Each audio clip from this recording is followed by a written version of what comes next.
Fala pessoas, dia 13/3, quarta-feira, e vamos às notícias porque temos aí a direita fazendo aí lapidações de certa forma, temos pessoas apontando umas às outras, oportunistas ou não. Malafaia diz que Zema e Caiado fingem proximidade com Bolsonaro de olho em 2026, oportunistas. Líder da Assembleia de Deus Vitória em Cristo afirma que governadores estariam agindo com interesse em herdar o espólio do ex-presidente, muito provavelmente, né? Não sou muito fã do Caiado, o Zema a gente sabe, a questão do Novo e aquela coisa. Tem gente que chegou no meu canal aqui, não, porque o Novo é direita, tudo é direita. É aquilo, eu não vou ficar aí brigando mais, né? A gente teve aí 4 anos para fazer algumas coisas. Nesses 4 anos, muito tempo foi gasto e no final nada deu certo de certa forma, né? A derrota veio, o PT está aí, e aí quando o PT vem, o prisma tem que ser mudado, tá? Eu sinceramente não vou ficar apontando o dedo para A, para B, né? Para social-democrata. Eu já falei tudo que tinha para falar nesses quase 15 anos de canal, então vocês sabem a minha opinião, o pessoal do vídeo exclusivo sabe ainda mais, né, cito ainda mais, e eu acho que é aquilo que tem que fazer o quê? Muito provavelmente não tem como, até o Bolsonaro vem abraçando gente que a gente sabe que não é 100%, Valdemar Costa Neto e tal, então a política vai se tornando cada vez mais impura, na minha opinião. A direita, ela vai se tornar mais impura, porque vai aí muito oportunista, assim, se juntar, aí você que decide se luta contra os oportunistas ou não, né, eu fiz o máximo, né, para alertar de oportunistas. Hoje em dia eu só faço em material exclusivo, raramente você vai me ver aí falando, apontando dedos para qualquer um desses ou qualquer um outros que apareçam, porque o povo às vezes fica muito chateado e fui cancelado diversas vezes por isso. Então eu hoje deixo a direita andar com as próprias pernas, né? Anda meio torta, né? Anda meio mais ou menos, porque sofreu uma grande derrota e vamos ver como vai ser daqui para frente, né? Porque por mais que exista aí grande capital político no Bolsonaro, a inelegibilidade é um negócio que vai atrapalhar bastante e vamos ver, talvez tenha que ter outros nomes, né? Talvez um filho do Bolsonaro, uma Michelle Bolsonaro, não sei. Vamos ver o que vai ser do Brasil, tá? Comissão do Senado aprova proposta que criminaliza posse e porte de drogas. E aí vem a questão aí do Senado contra o STF. PEC antidrogas avança em comissão do Senado em reação ao Supremo. Proposta quer criminalizar porte e posse de entorpecentes em qualquer quantidade. Enquanto tá o STF querendo liberar certas quantidades que eles estão discutindo quanto, né? Aí a gente não sabe quanto, mas aí a política vem mostrando que vai ter alguma divergência e vamos ver como vai resolver. Aí se pergunto qual decisão sobre drogas vai valer, a do Congresso ou a do STF. Especialistas falam que o Senado tem mais voz, né? Por enquanto, não é isso que aparenta. A gente vê o STF com uma força quase que absoluta, mas vai ser muito interessante essa briga. Eu estou esperando, né, para ver quem é que vai passar por cima. Se o STF passar por cima do Senado, teremos um grande problema no Brasil, tá? Digamos que aí o jogo realmente acabou. Vamos ver essa briga de cachorro grande, quem é que vai conseguir morder mais forte. Elon Musk critica a pena de preso do 8/1, punição superior ao crime. Eu vi isso, eu tinha acabado de postar, apareceu no meu Twitter, eu fui lá e comentei, né?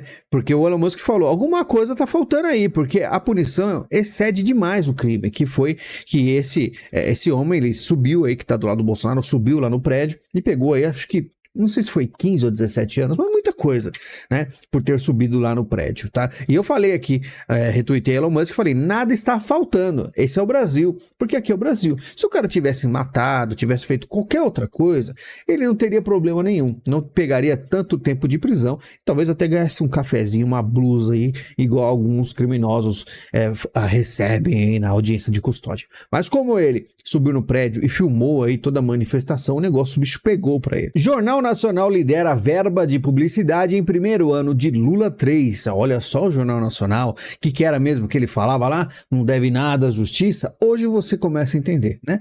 Quem assiste aí coisas alternativas além da mídia, além da grande mídia, entende, né? Mas aí você vê que até mesmo jornais mais abertos vão mostrando aí a realidade. Aí a casa vem caindo, né? A grana federal dos blogs lulistas e da imprensa. E o antagonista fala que tem orgulho em permanecer fora da lista, avesso a escambos com o poder. Ou tá com muita inveja também, nunca se sabe, né? Eu, sinceramente, coloco em dúvida qualquer grande empresa, grande conglomerado, vou chamar assim, né, de pessoas com poder e dinheiro que querem participar. Claro que o antagonista não participaria, né, de um governo do PT, mas talvez de outro, talvez de um PSDB, não sei, vai depender aí do espectro político, né. Aqui fala que Brasil 247 recebeu quase 700 mil, Portal Fórum, Diário do Centro do Mundo, e você vê aí uma lista com os canais que a gente sabe, né? Esses portais que são completamente de esquerda. A Globo, claro, lidera o ranking dos veículos de 118 milhões de reais. Os dois programas que mais receberam verba do governo Lula são da emissora Jornal Nacional, que a gente falou, e o Fantástico. A Record, inclusive, que a gente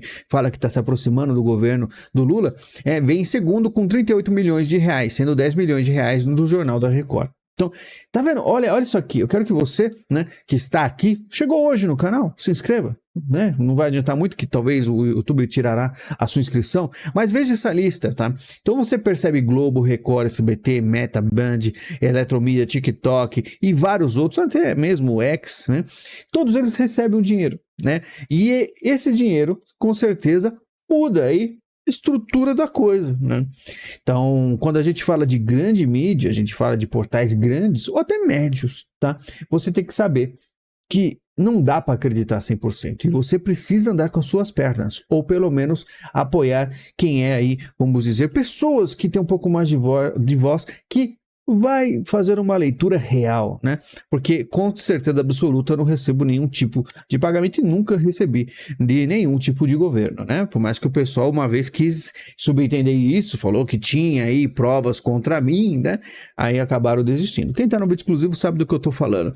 Novelas fracassam, espantam o público da Globo e levam crise histórica ao horário nobre, tá? Eu não preciso assistir. Às vezes eu estou num lugar esperando para fazer alguma coisa, sempre tem aí um lugar assistindo o Globo. Porque os caras deixam aí o padrão, né? Globo é o padrão. Aí tá lá e eu começo a ver. Eu já vi coisas absurdas. Esperando até para fazer o óculos. Eu lembro esperando para fazer o óculos, vi uma cena da Malhação, né? De um trisal. Um negócio assim mais absurdo possível. Faz anos atrás. Eu pensei assim, pô, mas que coisa, cara. Como é que tá nesse nível? Hoje eu vejo novelas assim e só de bater o olho, né? Às vezes sem som mesmo, né? A TV tá sem som lá. Eu bato o olho e já vejo aí algumas narrativas sendo montadas de lacração, de progressismo, é sempre a mesma coisa. Só que o povo não curte muito. As novelas, antigamente, né, quando eu era menor, né, nos anos 90, elas tinham um pouco mais de carisma. Hoje as novelas você bate o olho, até o filme, até a imagem, uma coisa fria, uma coisa sem vida, uma coisa artificial. É tudo extremamente artificial, é diferente demais das novelas dos anos 80 e 90. Enfim. Acabou, né? A Globo acabou. Mesmo com fuga prestes a completar um mês, Lewandowski considera a operação um êxito. Oh, mas por que um êxito? Porque os dois presos, porém, não foram encontrados e as buscas vão completar um mês nesta quinta. Então foi um êxito, mas nem encontraram os caras. Foi uma reunião extremamente produtiva em que nós ingressamos nos vários detalhes da operação. É uma operação que está se desenvolvendo até o momento com êxito.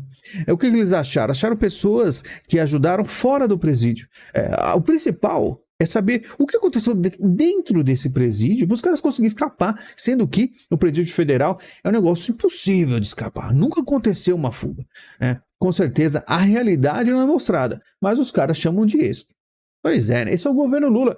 Carmen Lúcia questiona a dificuldade de Big Techs em barrar fake news. Aí vai mais aquele papo, né, de tentar controlar as redes sociais, né? Porque, por exemplo, chega aqui, começa a falar umas verdades, aí os caras falam, como é que você pode permitir que um cara como eu fique falando aí de grande mídia, como os caras são, digamos assim, enviesados? Isso é fake news? Não é porque o cara recebe 118 milhões, né? O canal, a empresa, o jornal, que ele tem aí, vamos dizer, um lado, né? Com certeza ele vai receber 118 milhões e vai continuar batendo no governo. Mauro Cid confirma à PF que Alexandre de Moraes foi monitorado após Bolsonaro perder eleições. É engraçado como os caras conseguem informações da PF, né? Então Mauro Cid aí falou, ele já tem acesso, já manda aí na lata, né? Segundo o Globo, né? O Globo conseguiu a informação, mas sinceramente deve ter algum tipo de, né, de monitoração que foi feita, mas é engraçado que não deu em nada, né? É engraçado. É igual os caras que foi pego lá com bomba, vai explodir a bomba, e não explodiu bomba nenhuma, né? É engraçado que monta tudo, faz todo o esquema, mas nada deu certo. É uma coisa louca. Justiça autoriza a saída temporária de mais de 32 mil presos em São Paulo. Então fique esperto, né? Prepare-se, porque pode ser que a sua cidade está um pouco mais perigosa agora, tá?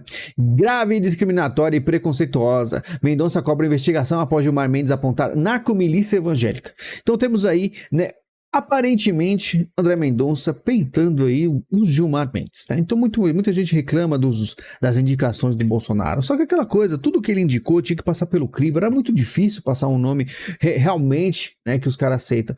E é até impressionante ver André Mendonça enfrentar, né? Porque tanto o Cássio, que inclusive Cássio realmente ele meio que desistiu, mas o André Mendonça ainda tenta alguma coisa. Claro que, na minha opinião, em vão, né? Ele é um aí dos 11, né? Lula diz que agronegócio precisa dar salto de qualidade no Brasil. Mas aí só atrapalha, né? Qual é o salto de qualidade? Colocar o MST? Porque para ele seria isso aí, né?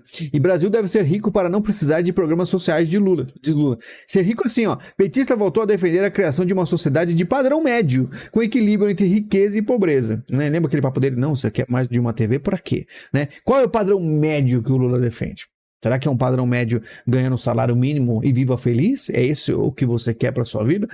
Enfim, esse é o complicado do comunismo, né? Na sua raiz, Lula não nega suas raízes, né? Eleições nos Estados Unidos, Biden e Trump conseguem delegados suficientes para garantirem uma revanche na disputa pela presidência. Raramente isso acontece, acho que faz 70 anos que não fazem uma revanche. Só que me preocupa é o Biden, né? Mais uma vez pelos democratas, os caras são loucos, colocando Biden mais uma vez. Aí que eu acho que realmente o Trump ganha, né? Porque o Biden ser reeleito é uma coisa absurda. Vamos ver como é que vai ser. E já entrando na questão internacional, Putin volta a falar em guerra nuclear. Nós estamos prontos, né? De ponto de vista técnico-militar, estamos, é claro, prontos para uma guerra nuclear. Difícil. Estados Unidos descarta indícios de que Rússia se prepara para usar armas nucleares na Ucrânia. Então a gente vê aí, né, que os Estados Unidos descarta, pelo visto tem informações, pelo que eles estão falando, e eu fico preocupado de certa forma, mas ao mesmo tempo eu lembro que uma vez o Putin disse que não invadiria a Ucrânia, e os Estados Unidos falou que invadiria. E eu falei assim, e aí, com quem eu confio? Semana seguinte, pouco tempo depois, o Putin realmente invadiu a Ucrânia, né?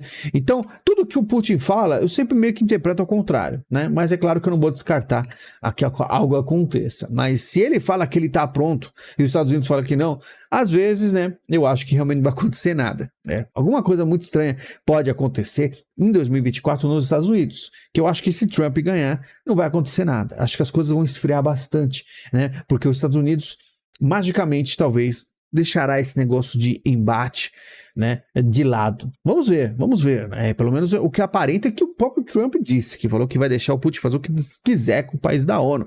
Câmara dos Estados Unidos aprova projeto de lei que pode proibir TikTok no país. O texto vai para o Senado e a gente está vendo esse caso aí, e a China diz que a proibição do TikTok é um ato de intimidação que sairá pela culatra. Talvez o TikTok ficará ainda muito mais forte.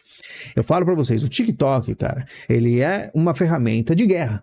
Você vai falar assim, mas que absurdo, só tem dancinhas. Tem dancinhas nos Estados Unidos e no Brasil. Lá o TikTok na China não tem esse tipo de conteúdo, né? E o TikTok no país, os Estados Unidos, pegando informações, né? E além da reformulação social que faz o TikTok, as pessoas ficarem viciadas em um conteúdo, vamos dizer assim, fútil, né? Então, que é a sua maioria no TikTok, ele tem aí muito acesso a muita coisa, e por isso que os Estados Unidos está se protegendo, tá? Como a Rússia tenta influenciar a América Latina em relação à guerra na Ucrânia, o Kremlin está usando o comércio e a mídia digital para tirar proveito de um ceticismo em relação aos Estados Unidos existente na região, né? Então o que acontece? A Rússia, ela faz aí questão de negócios, negociações, né, com os países da América do Sul, que ela já tem né, a ligação, né? Não sinceramente o próprio BRICS, mas parceiros do BRICS, então isso aí já diz tudo, tá? E aí a questão da mídia digital, que tem diversos influenciadores que fazem aí um papel de puxar aí o saco do Putin, né? E temos aí, ó, aí na Venezuela, olha a pintura falando sobre a Rússia, apoiando, é claro, o posicionamento, bandeiras da Rússia e da Venezuela, isso aí a gente sabe, né? Muita gente não vai falar para você, mas a Rússia tem grande influência na Venezuela, né? A baixo custo das campanhas de desinformação e a facilidade da sua disseminação pelas plataformas, então tem muitos influenciadores aí que são ligados à Rússia, até mesmo brasileiros que fazem esse trabalho, tá? E nesse momento os governos de Cuba, Nicarágua e Venezuela estão do lado da Rússia, tanto retoricamente quanto em relações econômicas continuadas, tá? Então tudo isso aí a gente sabe, pelo menos era para todo mundo saber, né? O comunismo e os seus braços aqui na América do Sul. Mas temos um país que não tá tanto, né? Burro e Neo-NAZI, Venezuela e Argentina trocam ofensas após decisão de Maduro sobre espaço aéreo, aí com Javier Milei mais globalista, contrário, né, aos vermelhos. Então a Argentina na América do Sul não está aí do lado, mas tem o Brasil, né, que está do lado do Putin também, por mais que tem gente que fala para você que não, tá? Pobreza na Venezuela se manteve acima de 50% em 2023, diz estudo. Eu acho que é muito superior esse número de 50%, porque quem é que vai fazer esse tipo de leitura? Quem realmente vai conseguir, né? Assim como todo país comunista, quando chega a ditadura, você perde acesso a tudo, tá? Então, como é que você vai falar assim, quantas pessoas pobres tem em Cuba? Você não sabe nem a quantidade, você não consegue andar com o Google Maps, né? Pegar um carro e andar na Coreia do Norte, vai no Google Maps e vê lá, você consegue um Street View da Coreia do Norte. Você não tem. Como é que você vai saber o que é pobreza, o que tem na Coreia do Norte? A Venezuela tá nesses moldes, tá? Então, números assim, eu não confio, tá? Bom, galera, vou nessa. Lembrando que temos aí a promoção da Amazon até dia 18. Clique no link da descrição ou do comentário fixado, navegue, compre e ajude o canal através da Amazon ou qualquer outro tipo de ajuda. Temos também o Padrim que vai sair, então temos apenas o Patreon hoje. Lembre-se de se mudar do Padrim para o Patreon e você que é novo, vá para o Patreon para vídeos exclusivos. Tá certo? Muito obrigado, a gente se fala e até mais.